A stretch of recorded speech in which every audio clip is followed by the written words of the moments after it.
Hello students, তোমরা দেখছো তোমাদের প্রিয় YouTube channel institute of school mathematics. আজকে আমরা সমাধান করব নবম শ্রেণীর 11তম অধ্যায় রাশিবিজ্ঞান। রাশিবিজ্ঞানের উপর অলরেডি আমাদের একটি ক্লাস হয়ে গেছে, যেখানে আমরা রাশিবিজ্ঞানের প্রারম্ভিক কিছু ধারণা নিয়েছিলাম। যদি তোমরা ওই ক্লাসটি না দেখে থাকো তো ডেসক্রিপশন বক্সে লিংক পেয়ে যাবে, অবশ্যই একবার দেখে নিও, নাহলে আজকের ক্লাসটি বুঝতে পারবে না। আজকের ক্লাসে আমরা বলেছিলাম আগের ক্লাসের যে শেষ অংশের পর থেকে যেটুকু ধারণা নেওয়া বাকি আছে সেই ধারণাটা আজকে আমরা নেব, অর্থাৎ রাশিবিজ্ঞানের বেশ কিছু আরো ডেফিনেশন জেনে নেব। এবং আজকের ক্লাসটি তোমরা সম্পূর্ণ বোঝার জন্য শেষ পর্যন্ত এবং স্কিপ না করে দেখবে, তাহলেই সব থেকে ভালো বুঝতে পারবে। চলো শুরু করা যাক।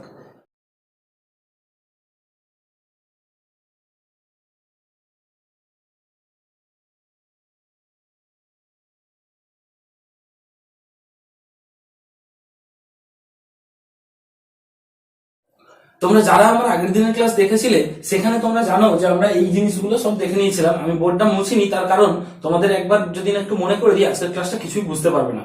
তো দেখো, আগের দিনে আমরা এরকম 4টে এক্সাম্পল নিয়েছিলাম।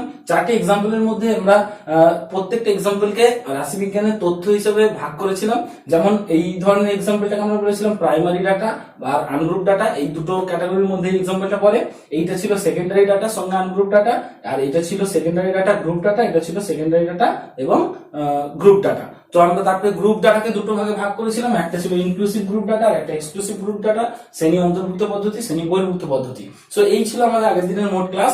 এবং এই সমস্ত ডেফিনেশন গুলো যদি তোমরা না দেখে থাকো অবশ্যই ডেসক্রিপশন বক্সে লিংক পাবে, একবার দেখে নিও, আজকের ক্লাসটি বুঝতে পারবে না। আজকের ক্লাসটা আমরা এর পরবর্তী থেকে শুরু করব। আমি তোমাদেরকে বলেছিলাম যে আমরা আরো কিছু ডেফিনেশন জেনে নেবো, কারণ এই সমস্ত কাজকর্ম করতে গিয়ে আমরা বেশ কিছু নতুন জিনিস তৈরি করে ফেলেছিলাম। যারা তোমরা আগের ক্লাস দেখেছো তাদের মনে থাকা উচিত আমি এই কথাটা বলেছিলাম। এবং সেই যে নতুন জিনিসগুলো, নতুন টার্মগুলো তৈরি করে ফেলেছিলাম, সেগুলোরই আমরা সংজ্ঞা দেবো এবং সংজ্ঞা আকারে সেগুলো জেনে নেবো, না হলে রাশিবিজ্ঞানটা সম্পূর্ণ জানা হবে না। সো দেখো, আমরা সবার প্রথম যে জিনিসটা জানবো সেটা হচ্ছে এর পরবর্তী একটা সংজ্ঞা, ফিউ ডেফিনেশনের মধ্যে 1 নম্বর যেটা জানবো সেটা হচ্ছে পরিসংখ্যা কাকে বলে। কেমন? তো সবার প্রথম খুব ইম্পর্টেন্ট একটা রাশিবিজ্ঞানের ধারণা পরিসংখ্যা, যাকে আমরা ইংরেজিতে বলি ফ্রিকোয়েন্সি। এটা কাকে বলে জানতে হবে। আচ্ছা, ফ্রিকোয়েন্সি বলতে আমরা বুঝবো খুব সহজ, এমন কিছু টাফ জিনিস না। দেখো, আমরা এই যে উদাহরণটা ছিল, এই উদাহরণটা কি ছিল না, 15 জন ছাত্র 20 নম্বরের পরীক্ষায় কে কত নম্বর পেয়েছে, এটা 15টা নম্বর ছিল, 20 নম্বরের পরীক্ষায় পেয়েছে বলে সব 20 থেকে নিচে ছিল, তাই তো? এবার এই ইনফরমেশনটাকে আমরা কি করেছিলাম, এক্সাম্পল 2 তে একটু মডিফাই করে লিখেছিলাম। আমরা লিখেছিলাম বলে আমি তখন বলেছিলাম যে এই ইনফরমেশনটা আমি কালেক্ট করেছি আর এইটা দেখে তোমরা এই ইনফরমেশন গুলো তৈরি করেছিলে, তাই জন্যই এটা হয়ে গেছিল আমাদের সেকেন্ডারি ডাটা। সো এই ইনফরমেশনটা এই ইনফরমেশনের মধ্যে বেসিক ডিফারেন্স কি? দেখো, এই ইনফরমেশনটা ছিল প্রত্যেকটা ইনফরমেশন একবার একবার করে লেখা ছিল, আর এই ইনফরমেশন কি ছিল, একটা ইনফরমেশন একটা নাম্বারকে একবারই লেখা হয়েছিল, কিন্তু সেই নাম্বারটা কভার করে রিপিট করা হয়েছে, সেই সংখ্যাটা লেখা হয়েছিল। যেমন 4 সংখ্যাটা এখানে দুবার ছিল, এখানে একবার, এখানে একবার, তাই 4, এখানে সংখ্যাতে 2 লেখা হয়েছিল।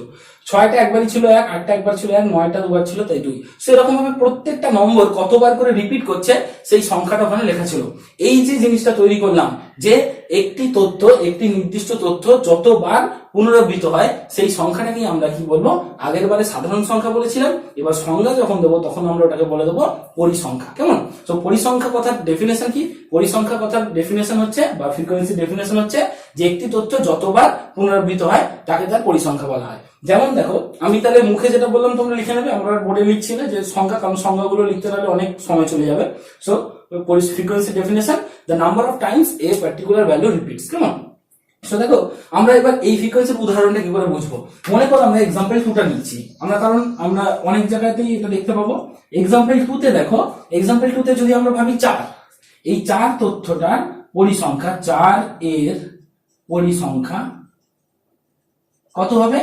2, কারণ 4টা দুবার রিপিট করছে, তাহলে এটা হলো পরিসংখ্যা। আর আগে যেটাকে আমরা এই যে সংখ্যা বলেছিলাম, এটা আসলে ঠিক বলিনি, এখন এটা বুঝতে পারছি, এটাকে আমার বলা উচিত ছিল পরিসংখ্যা, তাই তো? আমরা এরকম দুরকম কালারই করলাম যাতে তোমাদের বুঝতে সুবিধা হয়, যে আগে যাকে সাধারণভাবে সংখ্যা বলে চালিয়েছিলাম সে আসলে আমার স্ট্যাটিস্টিক্স এর ভাষায় পরিসংখ্যা, কারণ ওটা হচ্ছে কতবার রিপিট হচ্ছে সেটা বোঝায়। আচ্ছা, এরকম ভাবে আমরা আরেকটা এক্সাম্পলই দেখে নিতে পারি। যদি 11, এই 11 সংখ্যার পরিসংখ্যা দেখো, এখানে 11 এর পরিসংখ্যা কত? দেখো, 11টা 3বার রিপিট হচ্ছে, সো 11 পরিসংখ্যা আমরা 3 বলতে পারি, এটা সমান 3 বলি বা এমনি 3 বলি, কোনো ব্যাপার না। সো 11 পরিসংখ্যা 3, এইভাবে আমরা প্রত্যেকটা তথ্যের পরিসংখ্যা বলতে পারি। ইনফ্যাক্ট যেটা 1 আছে সেটাকেও আমরা তার পরিসংখ্যা 1 বলতে পারি। কেমন? এবার চলে এসো আমরা এক্সাম্পল 3টার কথা ভাবি। দেখো, আমাদের এখানে এক্সাম্পল 3 ছিল, এক্সাম্পল 3 তে দেখো কি ছিল, এক্সাম্পল 3 তেও কিন্তু এরকম ঘটনা ছিল যে 0 থেকে 4 এর মধ্যে নম্বর পেয়েছে দুজন, 5 থেকে 9 এর মধ্যে নম্বর পেয়েছে 4 জন। তার মানে আমি কি বলতে পারি যে এই যে দুইটা হচ্ছে ওই নম্বরটা কতবার রিপিট করছে, এই গ্রুপের নাম্বারটা, এই দলের নাম্বারটা কতবার রিপিট হচ্ছে সেটা বোঝাচ্ছে। তাহলে এটাই তো সেই রিপিটেশন, এই ভ্যালুটার রিপিটেশনটা বোঝাচ্ছে। তাহলে এটাও কি পরিসংখ্যা। তো সেই হিসাবে আমরা এটাকেও বলে দিচ্ছি, আসলে সংখ্যাটা ঠিক হয়নি, এটা পরিসংখ্যা লেখা উচিত ছিল। ঠিক একই রকম ভাবে যে এক্সাম্পল 4টা দিয়েছিলাম, সেখানেও তো এখানে নাম্বারগুলো কতবার রিপিট করেছে সেটাই লিখেছি, যে 5 থেকে 10 এর মধ্যে কতজন নাম্বার পেয়েছে, তার মানে এই নাম্বারটা কতবার রিপিট করেছে। সো আমরা এটাকেও কি সংখ্যা না বলে পরিসংখ্যা বলা উচিত। সো আমরা এইগুলোর মধ্যে আমরা এক্সাম্পল 3 থেকে একটা এক্সাম্পল তুলে নিচ্ছি। মনে করো আমরা এই দলটা নিচ্ছি যে 5 to 9 এর পরিসংখ্যা, এর পরিসংখ্যা আমরা কত দেখো, 5 to 9 এর পরিসংখ্যা হচ্ছে 4, মানে 4 বার রিপিট করছে, তাই তো। সো আমরা আর লিখছি না, আমরা এরকম অনেক লিখতে পারি, আমরা এখানে লিখতে পারি 15 থেকে 20 পরিসংখ্যা 4, এরকম ভাবে লিখতে পারি, কেমন। সো পরিসংখ্যা কি জিনিসটা বুঝে গেছো। আর এই পরিসংখ্যাকে আমরা মূলত ডিনোট করি, এটাকে ডিনোট করা হয় ডিনোটেড বাই, আমরা স্মল এফ দ্বারা ডিনোট করি, কেমন। ওই ফ্রিকোয়েন্সি থেকে স্মল এফটা নেওয়া হয়েছে, পরিসংখ্যাকে আমরা স্মল এফ দ্বারা ডিনোট করি। এবং আমরা কি করি, যখন এই যে এইখানে লিখবো, এখানে পরিসংখ্যার পাশে এরকম স্মল এফ লিখে দেবো, তার মানে এটা বুঝবো যখন এটা পরিসংখ্যার কথা বোঝাচ্ছে, কেমন। তো এইভাবে আমরা এটাকে ডিনোট করি। এবার চলে এসো আমরা 2 নম্বরে যেটা দেখবো, এটা ফার্স্ট ডেফিনিশন গেল। 2 নম্বরে যেটা দেখবো সেটা হচ্ছে পরিসংখ্যা বিভাজন ছক, বা এটা অনেক সময় তালিকাও বলা হয়, আর ইংরেজিতে বলা হয় frequency distribution.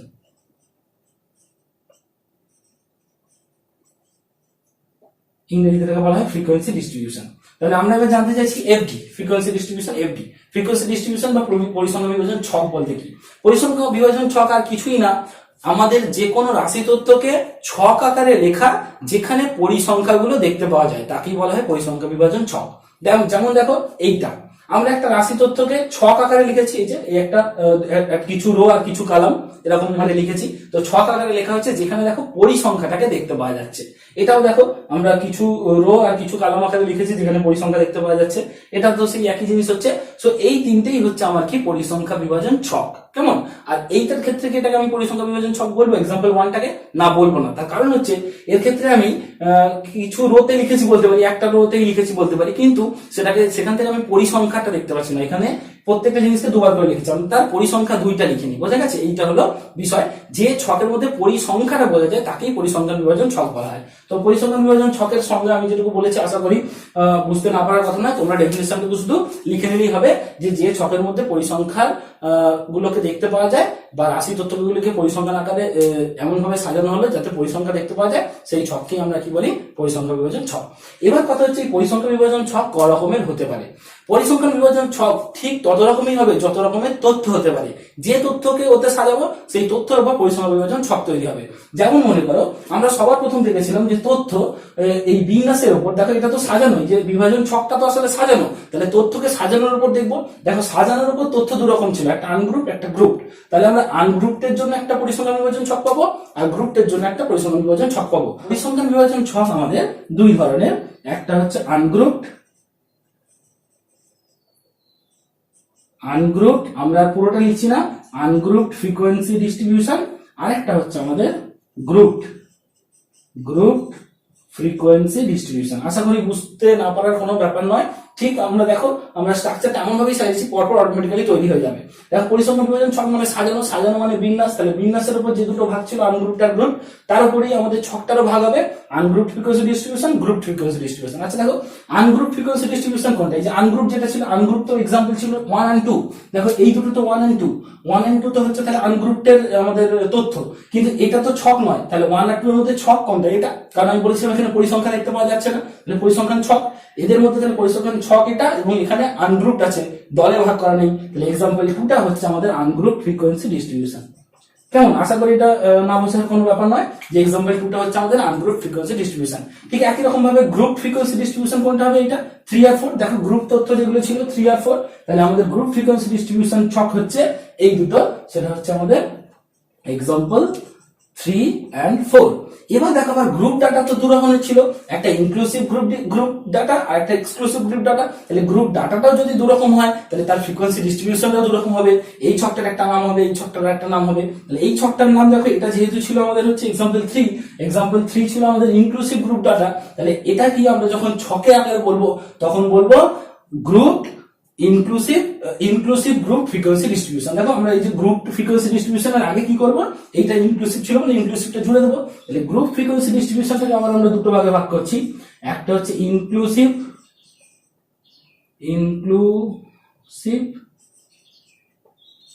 Group frequency distribution, আর একটা হচ্ছে এক্সক্লুসিভ। দেখো এখানে যেটা আরেকটা ভাগ ছিল, এটা exclusive group frequency distribution. Example গুলো কোনটা হবে, গ্রুপের জন্য এখানে যা ছিল, ইনক্লুসিভ এর জন্য যা ছিল সেটা হচ্ছে এক্সাম্পল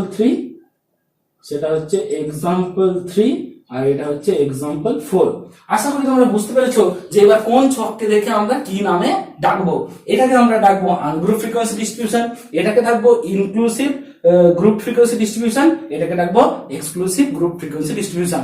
এবং এইভাবে ডাকার ফলে কি হবে, আমি যখন এর পরবর্তীতে বিভিন্ন সংজ্ঞাগুলো দেবো, বিভিন্ন নামগুলো দেবো বা পদ্ধতিগুলো বলবো, প্রত্যেকটা ছকের জন্য আলাদা আলাদা পদ্ধতি।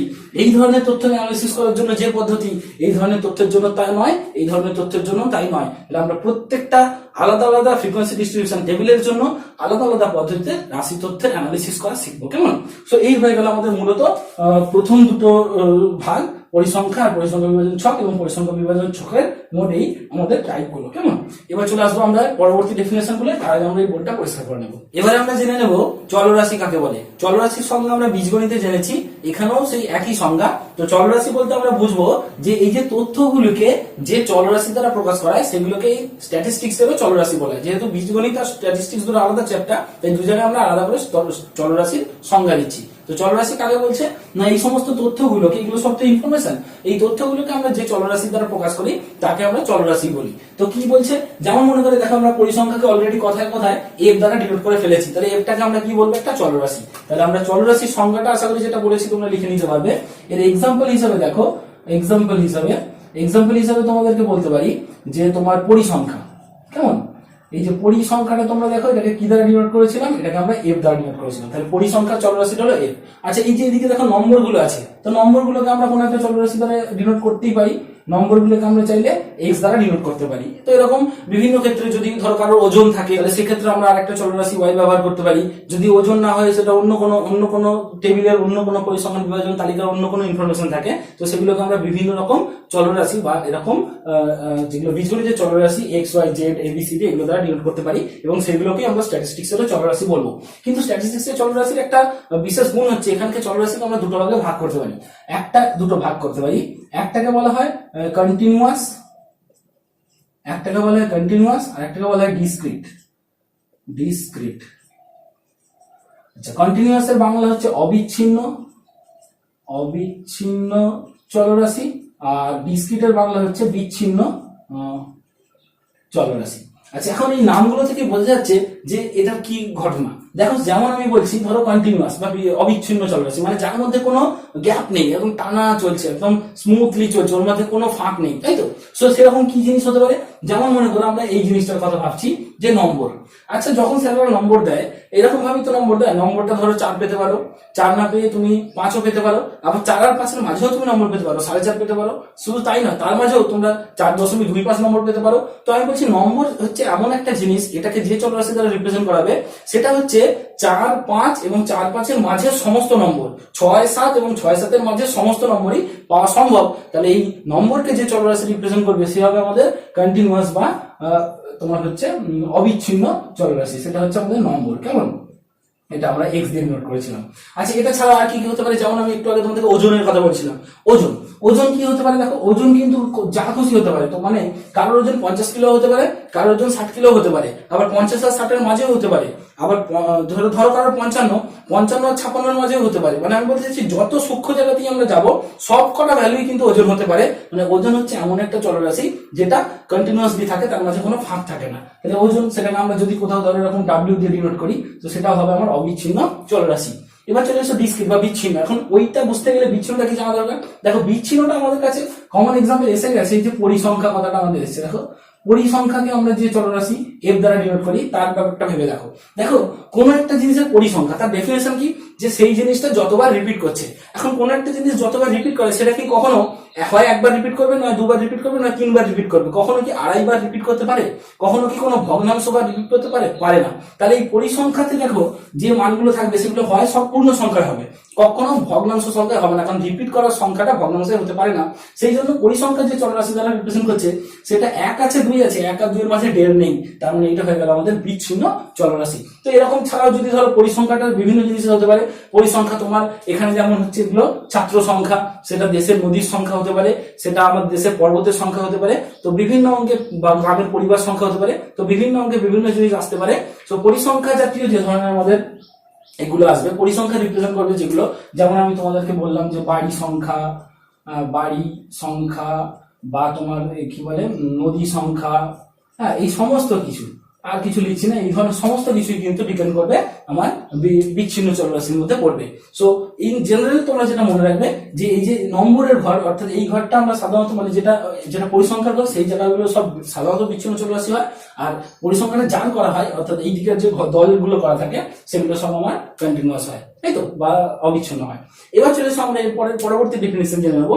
পরবর্তী ডেফিনেশন হচ্ছে আমাদের 4 নম্বর ডেফিনেশন। 4 নম্বর ডেফিনেশন আমরা জানবো সেটা হচ্ছে রেঞ্জ কাকে বলে বা প্রসার। বাংলায় কে বলা হয় প্রসার, ইংরেজিতে বলা হয় রেঞ্জ। রেঞ্জ কাকে বলে জানবো, কেমন?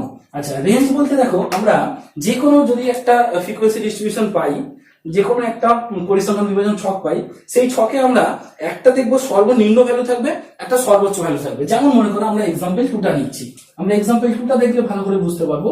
এক্সাম্পল 2তে দেখো আমরা সর্বনিম্ন ভ্যালুটা দেখো 4, নম্বরটা 4, আর সর্বোচ্চ ভ্যালু দেখো 19। তাহলে আমরা এই সর্বোচ্চ ভ্যালু মাইনাস সর্বনিম্ন ভ্যালু, মানে এর আর এর যে দূরত্ব, এর গ্যাপটা, সেটাকে আমরা বলি রেঞ্জ, কেমন? সো আমরা এক্সাম্পল 2তে যদি বলি তাহলে হচ্ছে, আচ্ছা রেঞ্জের সংজ্ঞাটাকে লিখে নিই, তারপরে তাহলে আমরা এক্সাম্পলটা করবো। আচ্ছা, রেঞ্জের সংজ্ঞা হচ্ছে যে প্রসার ইকুয়াল টু সর্বোচ্চ মাইনাস সর্বনিম্ন মান, কেমন? আচ্ছা দেখো আমরা তাহলে কি করছি, আচ্ছা সর্বোচ্চ মাইনাস সর্বনিম্ন মান। এবার দেখো তাহলে আমরা এক্সাম্পল 2টায় দেখি একবার। এক্সাম্পল 2টায় দেখো আমাদের কি ছিল, এক্সাম্পল 2 এ দেখো আমরা সর্বোচ্চ ভ্যালু দেখতে পাচ্ছি, আমরা মানে রেঞ্জ ইকুয়াল টু বলতে চাইছি, সর্বোচ্চ ভ্যালু দেখতে পাচ্ছি 19 আর সর্বনিম্ন মান 4, তার মানে রেঞ্জ হলো 15। ঠিক একই রকম ভাবে যদি আমরা এক্সাম্পল 3টা দেখি, দেখো এক্সাম্পল 3তে আমাদের কি ছিল, এখানে দেখো সর্বনিম্ন 0 থেকে শুরু হয়েছে আর সর্বোচ্চ দেখো 19 এ গিয়ে শেষ হয়েছে। তাহলে আমরা রেঞ্জ ইকুয়াল টু কি বলবো, সর্বোচ্চ হচ্ছে তোমার 19 আর সর্বনিম্ন হচ্ছে 0, তার মানে রেঞ্জ হচ্ছে 19। দেখতে পাচ্ছ আমরা একই ইনফরমেশন থেকে তৈরি করেছিলাম, কিরকম ভাবে থেকে ডাইভার্ট হয়েছে।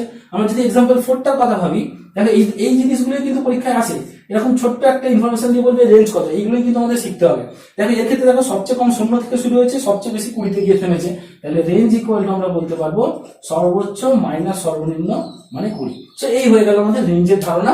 রেঞ্জ মানে হচ্ছে পাল্লা, মানে কতটা বেশি সে প্রসারিত, কোথায় থেকে শুরু কোথায় গিয়ে শেষ, কেমন? এরপরে দেখে নেবো আমরা এর পরবর্তী তোমার 5 নম্বর সংখ্যা। দেখো 5 নম্বরে আমরা যেটা জানবো সেটা হচ্ছে শ্রেণী অন্তর, যাকে আমরা ইংরেজিতে বলি ক্লাস ইন্টারভাল। কেমন? তো ক্লাস ইন্টারভালের ডেফিনেশন জানবো। দেখো আমরা যে পরিসংখ্যান বিভাজন ছক নিয়েছিলাম, পরিসংখ্যান বিভাজন ছকের আমরা মোটামুটি দেখো এই পাশটাকে সংজ্ঞা দিয়ে দিয়েছি, কিন্তু এই পাশটার কোনো সংজ্ঞা দিইনি। যে এই পাশটা নম্বর লেখা ছিল, এখানে দল লেখা ছিল, এই যে জিনিসগুলো এই পাশের যে যেটার উপর আমরা তথ্যটাকে বিশ্লেষণ করছি, যে তথ্যটাকে নিয়ে মূলত বিশ্লেষণ করছি, সেইটাকে দেখো যদি এইভাবে লিখে থাকি, দল আকারে লিখে থাকি, দল আকারে কখন লিখেছি, যখন আমরা গ্রুপ ফ্রিকোয়েন্সি ডিস্ট্রিবিউশন করেছি, আমরা কিন্তু আনগ্রুপড নয়। তো গ্রুপ ফ্রিকোয়েন্সি ডিস্ট্রিবিউশনে যে দলগুলো লেখা হয়, এই দলগুলোকে বলা হয় ক্লাস ইন্টারভাল। মানে 0 থেকে 4 এটা হচ্ছে আমার একটা ক্লাস ইন্টারভাল, এই 5 থেকে 9 এটা হচ্ছে সেকেন্ড ক্লাস ইন্টারভাল, আর 10 থেকে 14 এটা হচ্ছে থার্ড ক্লাস ইন্টারভাল। তেমন ঠিক এখানে এই ফ্রিকোয়েন্সি ডিস্ট্রিবিউশনে 0 থেকে 5 হচ্ছে একটা ক্লাস ইন্টারভাল, 5 থেকে 10 হচ্ছে একটা ক্লাস ইন্টারভাল। তার মানে এইগুলোকে, এই প্রত্যেকটা যে দলে ভাগ করা হয়েছে, এই দলগুলোকে প্রত্যেকটাকে এক একটাকে ক্লাস ইন্টারভাল বলা হয়। সো ক্লাস ইন্টারভাল কি, আশা করি তোমরা বুঝতে পেরেছো। সেটা আমরা এক্সাম্পল গুলো লিখে দিচ্ছি, তাহলে বুঝতে পারবে। এক্সাম্পল দেখো, এক্সাম্পল আমরা মনে করছি, এক্সাম্পল ধরো আমাদের 3টা দেখছি। এক্সাম্পল 3 এ কি হচ্ছে দেখো, আমরা যদি ক্লাস ইন্টারভেল গুলোর কথা ভাবি, এক্সাম্পল 3 দেখো আমাদের 0 থেকে 4 এটা হচ্ছে একটা ক্লাস ইন্টারভেল।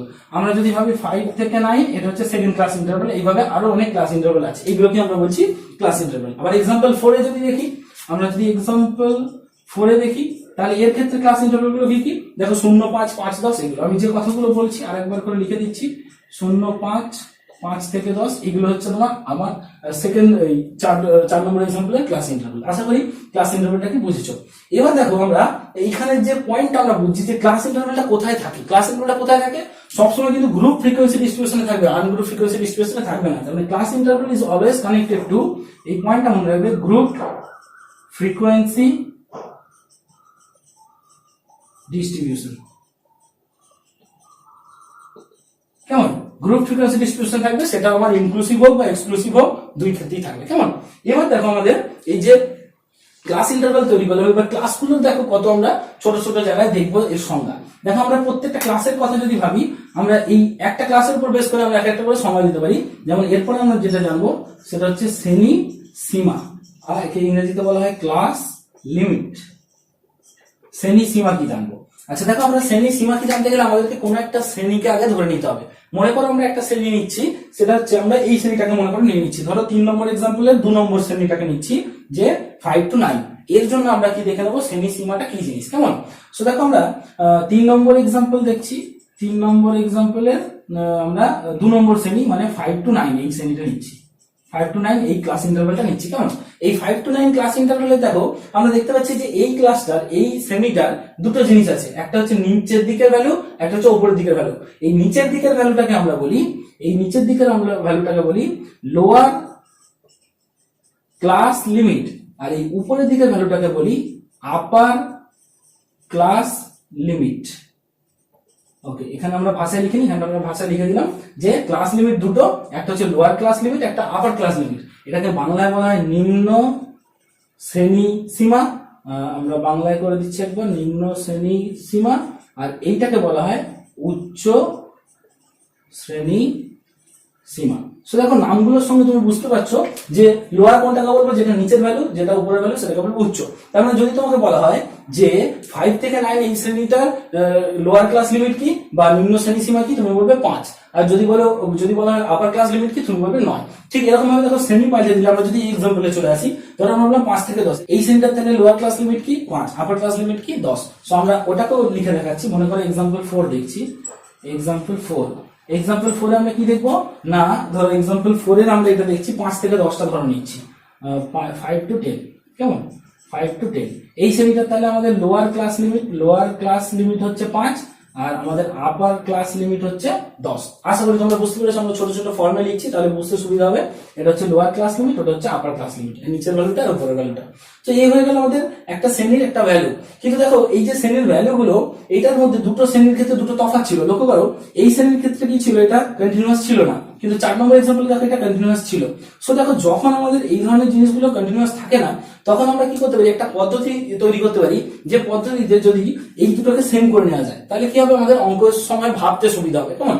এর ক্ষেত্রে দেখো এর 5 শেষ হচ্ছে, এর আবার 5 শুরু হচ্ছে, এই যে জায়গাটা, এই দুটো জিনিস যে সেম, এটা হচ্ছে যখন আমাদের এক্সক্লুসিভ থাকে, এই যে মানে শ্রেণী বহির্ভূত পদ্ধতি থাকে, তখন এই যে জায়গাগুলো সেম, এই সেম জায়গাগুলো আমাদের কিন্তু ভাবতে সুবিধা করে। কিন্তু এখানে দেখো একটা গ্যাপ আছে, এখান থেকে এখানে একটা গ্যাপ আছে, এবং যেহেতু আমরা দেখছিলাম যে এটা হচ্ছে নম্বর ছিল আমাদের দেখো কন্টিনিউয়াস, এই যে তো নম্বর দেখো ছিল কন্টিনিউয়াস চলরাশি। তো কন্টিনিউয়াস চলরাশিতে মাঝে একটা ভ্যালু থাকতে পারে, মানে 4.5 থেকে ভ্যালু পেতে পারে। যদি সেরকম হয় তাহলে সেটা আমি কি করে বুঝবো? তার জন্য আমার এই মাঝের গ্যাপটা পূরণ করা দরকার। আর সেই পূরণ করার জন্য আমরা কি করতে পারি, আমরা একটা নতুন জিনিসের সংজ্ঞা দিতে পারি, সেটাকে আমরা বলবো শ্রেণী সীমানা। তো আমরা সেটা কোথায় লিখছি দেখো, আমাদের ওই উপর দিকে করছি, নাহলে বুঝতে পারবে না। আমরা এখানে মুছে করে দেখাচ্ছি। আমরা এর পরের যে সংজ্ঞাটা নেব সেটা হচ্ছে আমাদের শ্রেণী সীমানা, মানে 7 নম্বর ডেফিনেশন। 7 নম্বর ডেফিনেশন নেব শ্রেণী সীমানা। দেখো এখানে ছিল সীমা, এখানে হচ্ছে সীমানা। একে আমরা এতে বলে থাকি, ইংরেজিতে বলে থাকি ক্লাস বাউন্ডারিজ। কেমন? আচ্ছা, শ্রেণী সীমানাটা কি? দেখো শ্রেণী সীমানাটা কিন্তু আমাদের তাহলে শুধুমাত্র এই ক্ষেত্রেই হবে যে ক্ষেত্রে এটা ঠিকঠাক ভাবে এর সঙ্গে এটা মিলে নেই, মানে এই শ্রেণীর ঊর্ধ্ব আপার ক্লাস লিমিটটা, এই যে এটাকে আমরা আপার ক্লাস লিমিট বলেছিলাম, এটাকে লোয়ার ক্লাস লিমিট বলেছিলাম। যখন কোন শ্রেণীর আপার ক্লাস লিমিট তার পরবর্তী শ্রেণীর লোয়ার ক্লাস লিমিটের সঙ্গে সমান থাকে না, তখনই আমরা শ্রেণী সীমানার কথা ভাবি।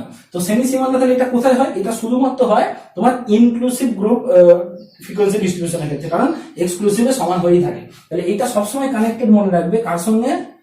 Inclusive group frequency distribution. Inclusive group frequency ডিস্ট্রিবিউশনের সঙ্গে একমাত্র শ্রেণী সীমানাটা কানেক্টেড। এর ক্ষেত্রে আমরা একটা পদ্ধতি বুঝতে চাইছি যেখানে আমরা কি করতে পারি না এই জিনিসের এই গ্যাপটাকে পূরণ করতে পারি। দেখো কিভাবে করছি। প্রথমে আমরা একটা এক্সাম্পলে দেখবো, তারপরে আমরা এটার ম্যাথমেটিক্যাল অ্যাপ্রোচটা লিখে নিব। সো দেখো আমাদের এটা ছিল 0 থেকে 4, 5 থেকে 9, আর ছিল আমাদের 10 থেকে 14। দেখতে পাচ্ছ আমরা এখানে শ্রেণীগুলো লিখে নিলাম। এবার এইগুলোর আমরা চাইছি এই গ্যাপটা পূরণ করতে। দেখো আমরা গ্যাপটা এইভাবে পূরণ করতে পারি, যদি তোমরা দেখো এদের মধ্যে গ্যাপ কত আছে। দেখো এখানে 5 আছে বড়টা, ছোটটা আছে 4, তাহলে এদের মধ্যে গ্যাপটা হচ্ছে দুটো বিয়োগ করলে যেটা পাই, অর্থাৎ 1 হচ্ছে গ্যাপ।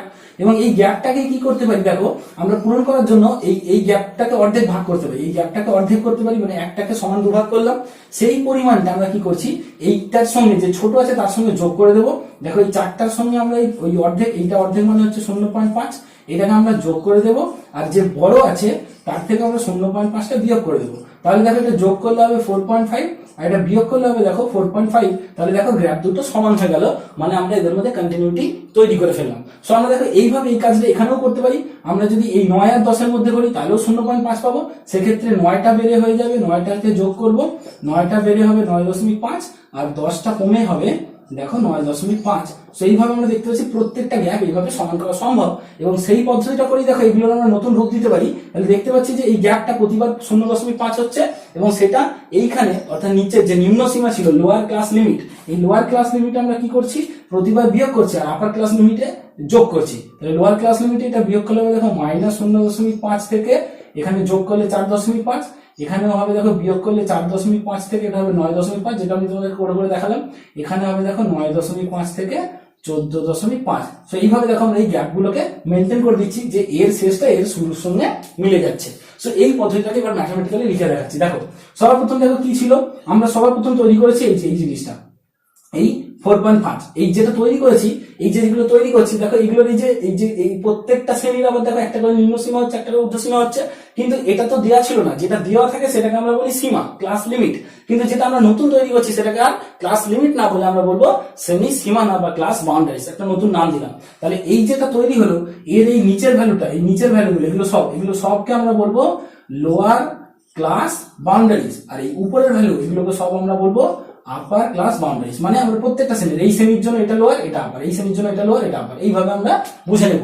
এবং দেখো কিভাবে তৈরি করলাম সেটাই তোমাদেরকে দেখাচ্ছি। আমরা লোয়ার ক্লাস বাউন্ডারিটা তৈরি করলাম, প্রথমে লোয়ার ক্লাস লিমিটটা নিলাম। দেখো এই যে লোয়ার ক্লাস বাউন্ডারি তৈরি করার জন্য লোয়ার ক্লাস লিমিটটা নিলাম, তার সঙ্গে একটা জিনিস যোগ করেছি। সরি, এটা লোয়ার না, এটা হচ্ছে আপার। সো লোয়ারটা দেখো এখানে দেখতে পাবে, লোয়ারটা এখানে দেখতে পাচ্ছ যে লোয়ার ক্লাস লিমিট যেটা 4.5, লোয়ার ক্লাস লিমিট করার জন্য আমরা এর সঙ্গে কি করেছি, একটা জিনিস বিয়োগ করেছি, সেই জিনিসটার নাম ধরে দিচ্ছি ডি। আর আপার ক্লাস বাউন্ডারিটা তৈরি করার জন্য আমরা কি করেছি, আপার ক্লাস লিমিটটা নিয়েছি, তার সঙ্গে কি করেছি, একটা জিনিস যোগ করেছি, যেমন এখানে করেছি। দেখো 4টা ছিল আপার ক্লাস লিমিট, আপার ক্লাস লিমিটের সঙ্গে যোগ করে আমরা ওইটা তৈরি করেছি। এই যে দেখো ডি জিনিসটা কি, এই যে 0.5, এই 0.5 কি করে তৈরি করেছি, 0.5 এইভাবে তৈরি করেছি। দেখো আমরা দুটো কাজ করেছি, একটা হচ্ছে দেখো এই দুটো জিনিসের বিয়োগ করে, তাহলে 5টাকে বিয়োগ করেছি। 5টা ছিল দেখো লোয়ার ক্লাস লিমিট, এই যে এল ছিল, সীমা ছিল, এটা থেকে বিয়োগ করেছি আমরা, বিয়োগ করেছি এখানে লিখছি আপার ক্লাস লিমিট। দেখো লোয়ার ক্লাস লিমিট থেকে আপার ক্লাস লিমিট বিয়োগ করেছি, কিন্তু কার যে শ্রেণীটা আমরা তৈরি করছি তার পরবর্তীটা লোয়ার ক্লাস লিমিট নিয়েছি। তাহলে lower class limit of next ক্লাসের লোয়ার ক্লাস লিমিট নিয়েছি, আর আপার ক্লাস লিমিটটা নিয়েছি দিস ক্লাস, মানে যা তৈরি করছি তারই নিয়েছি। নিয়ে কি করেছি, 2 দিয়ে ভাগ করেছি, করতে দেখো ডিটা পেয়েছি, এবং সেই ডিটাকেই যোগ বিয়োগ করে তৈরি করছি। ঠিক এই পদ্ধতিটাকে আমরা ওখানে ম্যাথমেটিক্যালি লিখলাম, এবং সঙ্গে সঙ্গে আমরা পেয়ে গেলাম যে শ্রেণী সীমানা বা ক্লাস বাউন্ডারিজ দু ধরনের, একটা হয় নিম্ন শ্রেণী সীমানা, একটা উচ্চ শ্রেণী সীমানা বা লোয়ার ক্লাস বাউন্ডারিজ আর আপার ক্লাস বাউন্ডারিজ। দেখো শ্রেণী সীমানা কিন্তু খুব ইম্পর্টেন্ট জিনিস এবং এই কাজটা আমাদেরকে করতে হয়। শ্রেণী সীমা থেকে শ্রেণী সীমানা তৈরি করা আমাদের পরীক্ষা কিন্তু লাগে, কারণ এই ধরনের ফর্মে অঙ্ক করা যায় না। আর এটা খুব ইম্পর্টেন্ট যে এটা কার সঙ্গে কানেক্টেড, এটা শুধুমাত্র ইনক্লুসিভ গ্রুপ ফ্রিকোয়েন্সি ডিস্ট্রিবিউশনের সঙ্গেই কানেক্টেড, এছাড়া কিন্তু আর কিছুর সঙ্গেই কানেক্টেড নয়। তো এবার আমরা কি করব, আরো কিছু ডেফিনেশন দেখে নেব। যেমন মনে করো এরপরে আমরা দেখব 8 নম্বর ডেফিনেশন, সেটা হচ্ছে শ্রেণীর মধ্যমান কাকে বলে। দেখো আমরা খুব ফার্স্ট এবার ডেফিনেশন গুলো দেখে নেব। প্রথমে দেখব শ্রেণী মধ্যমান। শ্রেণী মধ্যমান মানে কি, কথা থেকে বোঝা যাচ্ছে মধ্যমান মানে মাঝখান। তাহলে কোনো একটা শ্রেণী দেওয়া থাকলে তার মাঝখানটাকে খোঁজা বলা হবে তার মধ্যমান, মাঝখানে যে ভ্যালুটা থাকবে সেটা হবে মধ্যমান। যেমন মনে করো একটা শ্রেণী আছে 0 থেকে 4, 0 থেকে 4 শ্রেণীর মধ্যমান কোনটা হবে, 0 থেকে 4 শ্রেণীর মধ্যমান হবে, দেখো 0 আর 4 এর মাঝখানে যেটা আছে সেটা হচ্ছে 2। 2টা কি করে পেলাম না, এই শ্রেণীর উপরের ভ্যালু আর নিচের ভ্যালুকে বিয়োগ করে 2 দিয়ে ভাগ করলে আমরা মাঝখান পেয়ে যাবো, তাই তো? এটা খুব জেনারেল টেকনিক। সো আমরা বলতে পারি যে upper class limit minus lower class limit by 2, সেটা হচ্ছে আমার শ্রেণী মধ্যমান। তাহলে আমরা শ্রেণী মধ্যমান সমান বলতে পারি এই জিনিসটা, upper class limit minus lower class limit by 2, এইটা করলে আমরা পাচ্ছি শ্রেণী মধ্যমান। কিন্তু এই জিনিসটা কখন, এই জিনিসটা তখনই যখন দেখো একটা শ্রেণীর আপার class limit lower class limit অস্তিত্ব দেখো আমরা মূলত বলতে পারি এই ক্ষেত্রে আছে যখন শ্রেণীটা কন্টিনিউয়াস করা আছে। কারণ কন্টিনিউয়াস ক্ষেত্রে না থাকলে বা এরকম এক্সক্লুসিভ ফর্মে না থাকলে আমাদের শ্রেণীটা খুব একটা বেশি সব বিষয়গুলো বিচার করা যায় না। যেমন এর ক্ষেত্রে আমাদের 4.5টা খুঁজে পাচ্ছিলাম না। তাহলে এইরকম অবস্থায় আমরা বলতে পারি, এবং এটা তখনই ভ্যালিড, এটা যখন কোন ডিস্ট্রিবিউশন আছে, এটা আমাদের আছে এক্সক্লুসিভ গ্রুপ ফ্রিকোয়েন্সি ডিস্ট্রিবিউশন আছে, কেমন? সো এই অবস্থাতে আমরা এই ডেফিনেশন দেবো। কিন্তু যদি আমাদের ডিস্ট্রিবিউশনটা ইনক্লুসিভ থাকে সেক্ষেত্রে কি হবে, যদি আমাদের ডিস্ট্রিবিউশনটা ইনক্লুসিভ গ্রুপ ফ্রিকোয়েন্সি ডিস্ট্রিবিউশন থাকে তখন কি হবে, তখন কি করবো আমরা, যদি ইনক্লুসিভ থাকলে ইনক্লুসিভের ক্ষেত্রে সীমানা তৈরি করা যায়, তাহলে সীমানা দিয়ে সংজ্ঞা দেবো। তাহলে এর ক্ষেত্রে তখন ডেফিনেশন হয়ে যাবে upper class boundaries minus lower class boundaries by 2, মানে সীমানা বাউন্ডারিজ তৈরি করতে গেলে কি করতে হবে, বাউন্ডারিজ আমরা সীমানা তৈরি করে বিয়োগ করে 2 দিয়ে ভাগ করবো, তাহলে আমরা পাবো শ্রেণীর মধ্যমান। তো এই হয়ে গেল আমাদের জেনারেল ব্যাপার। একটা এক্সাম্পল দিয়ে এটা বুঝে নিই। যেমন মনে করো এক্সাম্পল আমরা নিচ্ছি এইটা, এক্সাম্পল মনে করো প্রথমে এইটা নিচ্ছি, হচ্ছে এক্সাম্পল 4 এর আমরা 0 থেকে 5 এইটা নিচ্ছি। 0 থেকে 5 এই শ্রেণীর মধ্যমান কি করে পাবো, আমরা দেখতে পাচ্ছি এটা ইনক্লুসিভ আছে, তাহলে এক্সক্লুসিভ আছে, এক্সক্লুসিভের ক্ষেত্রে এই ডেফিনেশন, তার মানে 5 বিয়োগ 0 বাই 2, তার মানে আমরা বলবো 5 বিয়োগ 0 বাই 2 মানে 2.5 হচ্ছে আমার এর ক্ষেত্রে শ্রেণী মধ্যমান। কিন্তু যদি আমরা এইটা নিতাম এক্সাম্পল 3টা নিতাম, এক্সাম্পল 3 তে যদি মনে করো 0 থেকে 4 নিতাম, 0 থেকে 4 নিলে কি হতো, দেখো 0 থেকে 4 এটা কিন্তু কিসে আছে, এটা আছে ইনক্লুসিভ আছে, এর ক্ষেত্রে এটা সমান করা নেই। তাহলে আমাদের কি হতো, শ্রেণী বাউন্ডারিজ দিয়ে করতে হবে, এবং 0 থেকে 4 এর জন্য দেখো বাউন্ডারি আমরা তৈরি করেছি, এবং এর উপর আমাদেরকে ডেফিনেশন দিতে হবে। কি করতে হবে, দেখো এই যে বাউন্ডারিজ এর উপর আপার বাউন্ডারিজ মাইনাস লোয়ার বাউন্ডারিজ মানে মাইনাস 0.5 বাই 2, সেটা সলভ করলে হচ্ছে দেখো আমাদের মোটামুটি যেটা দেখতে পাচ্ছি, এটা মাইনাস এটা করলে হয় তোমার 5 বাই 2 মানে 2.5। সো যাই করি দেখো অ্যান্সারটা কিন্তু আমাদের শ্রেণী আসছে, কেমন? সো চলে এসে আমরা দেখে নেবো এর পরবর্তী সংজ্ঞা, যেটাকে আমরা বলি শ্রেণী দৈর্ঘ্য। আচ্ছা, শ্রেণী দৈর্ঘ্য বলতে কি বুঝবো, শ্রেণী দৈর্ঘ্য বলতে বুঝবো একটা শ্রেণী কতটা লম্বা, শ্রেণীটা কোথা থেকে শুরু হয় কোথায় গেছে, কি করে বুঝবো? দেখো শ্রেণী দৈর্ঘ্য মানে হচ্ছে আমাদের দু ধরনের হয়, একটা এক্সক্লুসিভ গ্রুপ ফ্রিকোয়েন্সি ডিস্ট্রিবিউশন আর একটা হয় ইনক্লুসিভ গ্রুপ ফ্রিকোয়েন্সি ডিস্ট্রিবিউশন। এর ক্ষেত্রে শ্রেণী দৈর্ঘ্য মানে যেটাকে আমরা এল বলতে পারি, সেটা কি না আপার class limit minus lower class limit. আপার ক্লাস লিমিট থেকে লোয়ার ক্লাস লিমিটটা বিয়োগ করে দাও, তাহলেই পাবে শ্রেণী দৈর্ঘ্য। আর এর ক্ষেত্রে আমরা কি বলবো, যখন আমাদের এই ধরনের থাকে এক্সক্লুসিভ থাকে, সেক্ষেত্রে বলবো আপার ক্লাস, এটা ক্লাস, আপার class boundaries minus lower class boundaries. So দেখো আপার ক্লাস বাউন্ডারি যখন ওই রকম থাকে, ইনক্লুসিভ থাকে, ইনক্লুসিভের ক্ষেত্রে আমাদের কি হয়, ওখানে সীমা থাকে না, সীমানা থাকে। তো সীমানা দিয়ে আমরা কি করতে পারি, আপার class boundaries minus lower class boundaries করে শ্রেণী দৈর্ঘ্য নির্ণয় করতে পারি। যেমন একটা এক্সাম্পল দেখো, আমরা এর ক্ষেত্রে একটা এক্সাম্পল নিয়ে নিচ্ছি, আমরা এটার এক্সাম্পল নেবো এখানে মনে করো আমরা 5 থেকে 10 শ্রেণীটা নিচ্ছি, 5 থেকে 10 এই শ্রেণীটা নিচ্ছি, তাহলে এর দৈর্ঘ্য এল সমান কত হবে, 10 মাইনাস 5 মানে হচ্ছে 5, কেমন? আর এর ক্ষেত্রে দেখো আমরা এক্সাম্পল নেবো, এটা নিচ্ছি এক্সাম্পল 4, আর এর ক্ষেত্রে নিচ্ছি 4, এর ক্ষেত্রে নেবো 3।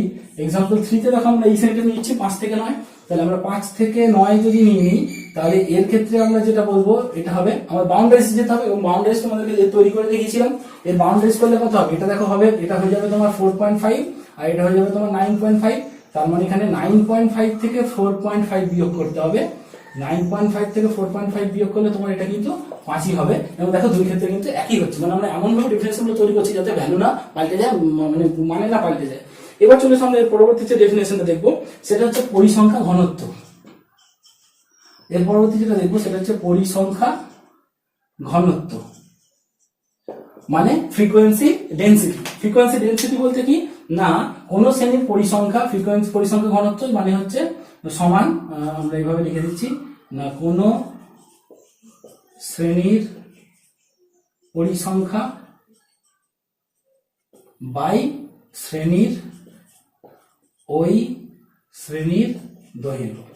কোন শ্রেণীর পরিসংখ্যা বাই ওই শ্রেণীর দৈর্ঘ্য হবে সেই শ্রেণীর পরিসংখ্যা ঘনত্ব। যেমন তোমাদেরকে আমি একটা এক্সাম্পলে দেখিয়ে দিচ্ছি। মনে করো আমরা এক্সাম্পল এই 4টা নিচ্ছি, এই এক্সাম্পল 4 এর মনে করো আমরা এই শ্রেণীটা নিচ্ছি 0 থেকে 5 থেকে 10, যেটা আমরা একটু আগে করলাম 5 থেকে 10। এই শ্রেণীর ক্ষেত্রে এর ঘনত্ব কত হবে? এর ঘনত্ব হবে দেখো ওই শ্রেণীর পরিসংখ্যা 5 থেকে 10 শ্রেণীর পরিসংখ্যা হচ্ছে 4 বাই ওই শ্রেণীর দৈর্ঘ্য। ওই শ্রেণীর দৈর্ঘ্য দেখো আমরা করে দেখালাম 5, সো 4/5 হচ্ছে ওই শ্রেণীর পরিসংখ্যান ঘনত্ব। আশা করি পরিসংখ্যান ঘনত্বটা খুব একটা কঠিন বিষয় নয়, তোমরা যে কোনো জায়গায় ভ্যালুগুলো দেখেই বলতে পারবে যে পরিসংখ্যান ঘনত্ব কি। এবার চলে এসে আমরা পরবর্তীতে দেখবো আপেক্ষিক পরিসংখ্যা বলতে কি বোঝায়। দেখো এরপরে দেখবো আমরা 11 নম্বর ডেফিনেশনে আপেক্ষিক পরিসংখ্যা। আপেক্ষিক পরিসংখ্যা মানে কি? আপেক্ষিক পরিসংখ্যা মানে হচ্ছে ওই শ্রেণীর পরিসংখ্যা বাই মোট পরিসংখ্যা। তাহলে দেখো আপেক্ষিক পরিসংখ্যা সমান, আমরা লিখে দিচ্ছি ওই শ্রেণীর পরিসংখ্যা বাই মোট পরিসংখ্যা। যেমন তোমাদেরকে একটা এক্সাম্পল দিচ্ছি, মনে করো আমরা এক্সাম্পল 4ই নিচ্ছি। এক্সাম্পল 4 এর যদি আমরা এই শ্রেণীটা নিই, ধরো 5 থেকে 10 এই শ্রেণীটা নিচ্ছি, 5 থেকে 10 এই শ্রেণীটা নিচ্ছি। এই শ্রেণীর জন্য আমাদের আপেক্ষিক পরিসংখ্যা কত হবে? আপেক্ষিক পরিসংখ্যা সমান কি ওই শ্রেণীর পরিসংখ্যা, দেখো ওই শ্রেণীর পরিসংখ্যা ছিল 4 বাই মোট পরিসংখ্যা, মানে দেখো এখানে সবগুলো যোগ করলে তুমি পাবে 15, কারণ 15 জনের ছিল, তো 4/15 হলো আমাদের ওই শ্রেণীর আপেক্ষিক পরিসংখ্যা। আপেক্ষিক পরিসংখ্যার পর এবার যেটা জানবো সেটা হচ্ছে পরিসংখ্যার শতকরা হার। পরিসংখ্যার শতকরা হার 12 নম্বর ডেফিনেশন, পরিসংখ্যার শতকরা হার। পরিসংখ্যার শতকরা হার বলতে কি বুঝবো? পরিসংখ্যার শতকরা হার বলতে বুঝবো খুবই সহজ, আমরা আপেক্ষিক পরিসংখ্যাকে 100 দিয়ে গুণ করলে যেটা পাবো সেটাকে বলবো পরিসংখ্যার শতকরা হার। মানে যেমন আমরা যদি এই এক্সাম্পলটার কথা ভাবি, যে এক্সাম্পল 4 এর ওই 5 থেকে 10 এই শ্রেণীটার কথা যদি ভাবি, তাহলে তার আপেক্ষিক পরিসংখ্যা ছিল 4/15। এটাকে আমরা যদি 100 দিয়ে গুণ করি তাহলে এটা হবে দেখো আমাদের 400/15, মানে আমরা একটু 5 দিয়ে কেটে নিতে পারি, 80/3। এইটা হয়ে যাবে আমাদের পরিসংখ্যার শতকরা হার। রাশিবিজ্ঞানের যে সমস্ত ডেফিনেশন গুলো প্রয়োজন ছিল সেগুলো আমরা মোটামুটি করে নিয়েছি। তো আমাদের মূলত আর একটা জিনিস বাকি আছে, সেটা হচ্ছে ক্রমযৌগিক পরিসংখ্যান, যার দুটো ভাগ আছে, একটা ক্ষুদ্রতর সূচক ক্রমযৌগিক পরিসংখ্যান আর একটা বৃহত্তর সূচক ক্রমযৌগিক পরিসংখ্যান। এটা আমরা যখন কোষে দেখি 11 সলভ করবো এবং ওই ধরনের অঙ্ক আসবে তখন এইটুকু জেনে নিয়ে অঙ্কগুলো করে নিতে পারবো। আর একটা জিনিস আমরা এই এত আলোচনায় বলিনি, সেটা হচ্ছে যে আমাদের এমন অনেক রকম জিনিস আছে যেগুলো কিন্তু আমরা সবসময় এরকম সংখ্যা দ্বারা প্রকাশ করতে পারি না। যেমন মনে করো তুমি পরীক্ষায় কত নম্বর পেয়েছো সেটা কিন্তু আমি সংখ্যা দ্বারা প্রকাশ করতে পারি, কিন্তু তুমি শিক্ষিত কিনা, তুমি এডুকেটেড কিনা, কেমন, সেইটা কিন্তু আমরা সংখ্যা দ্বারা প্রকাশ করতে পারবো না। তাই এমনও অনেক রকম গুণ থাকে যেগুলোকে আমরা সংখ্যা দ্বারা প্রকাশ করতে পারি না, এবং তাদেরকে যে বিজ্ঞান আলোচনা করা হয় সেই বিজ্ঞানকে বলা, স্ট্যাটিস্টিক্স বলা যাবে না, সেই বিজ্ঞানকে বলা হয় অ্যাট্রিবিউটস। তো অ্যাট্রিবিউটস সম্পর্কে আমরা পরবর্তীতে যখন হায়ার স্টাডি করবো তখন জানতে পারবো। শুধু এটুকু জানলাম যে শুধুমাত্র সংখ্যা দ্বারা যেগুলোকে প্রকাশ করা সম্ভব হয় সেগুলি আমরা স্ট্যাটিস্টিক্সে গণনা করব, কিন্তু অ্যাট্রিবিউটস গুলো অর্থাৎ গুণগুলো, যে সমস্ত মানুষের গুণ বা যে সমস্ত মানুষের ধর্মগুলো যেগুলোকে সংখ্যা দ্বারা প্রকাশ করা যায় না সেগুলোকে আমরা অ্যাট্রিবিউটস বলে একটি টপিক আছে, সেখানে আলোচনা করি। কেমন? সো আমরা আজকের ক্লাস এখানেই শেষ করছি। যদি তোমাদের এই ক্লাসটি বুঝতে কোনো অসুবিধা আমার কমেন্ট বক্সে লিখে জানিয়ে আমি তোমাদের উত্তর দেওয়ার চেষ্টা করবো। এবং এই ক্লাসটি যদি তোমাদের ভালো লেগে থাকে তো তোমাদের প্রিয় YouTube channel institute of school mathematics subscribe করে নিয়ে বেল আইকন সেট করে রাখতে পারো, যাতে ক্লাসগুলো সংক্রান্ত লেটেস্ট নোটিফিকেশন সবার প্রথম পাও। দেখা হচ্ছে পরের ক্লাসে, যেখানে আমরা একদম কোষে দেখি 11 এর সমাধানগুলো নিয়ে ফিরে আসছি।